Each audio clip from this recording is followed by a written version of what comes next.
Salut à tous. J'ai appris un truc de dingue sur Robert Badinter. Vous savez, l'homme dont on nous vante les mérites, ce grand humaniste, ce type vertueux, Saint Robert, après Sainte-Simone, Veille.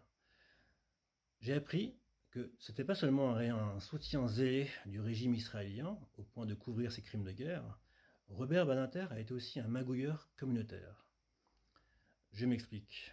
Dans une enquête intitulée Une banque au pouvoir et rédigée par la journaliste Martine Orange, on apprend que Badinter, en 80-82, il était à l'époque ministre de la Justice, est intervenu secrètement auprès de François Mitterrand, président de la République, pour que la famille Rothschild puisse pouvoir recréer sa banque d'affaires.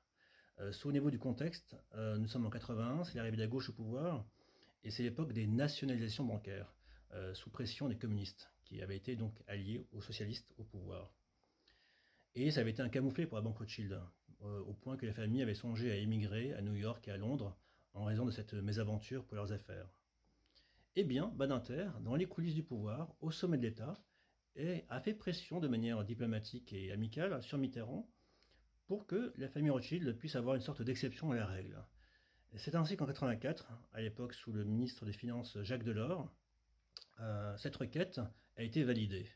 La famille Rothschild a pu recréer sa propre banque d'affaires privée, dénommée PO Gestion.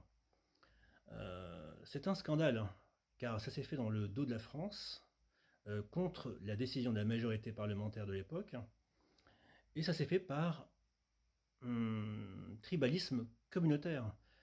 Robert Badinter a fait pression en raison de son amitié avec David de Rothschild, qu'il a connu au Fonds social juif unifié.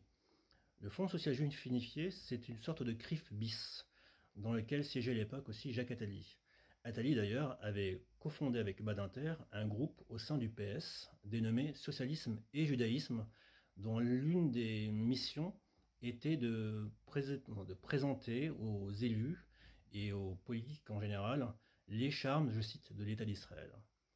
Euh, on a affaire à un groupe, encore une fois, communautaire, à des gens qui, par tribalisme, se soutiennent et qui vont contre l'intérêt de la majorité.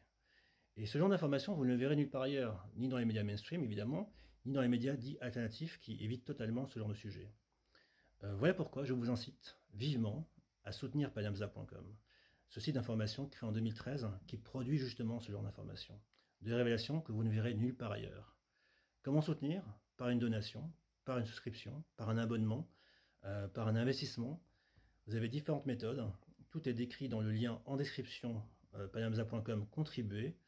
Et vous pourrez ainsi nous donner de la force pour vous donner de la force, pour vous éclairer au mieux par des articles, mais aussi par des vidéos comme celle-ci de plus en plus, afin de faire contrepoids par rapport à ce qui se fait ailleurs, mais afin aussi de pouvoir vous éclairer au mieux sur ce qui est caché dans l'histoire de France. Donc encore une fois, je compte sur vous, donnez-nous de la force, donnez-vous de la force, et bienvenue sur Panamza. À bientôt. Ciao.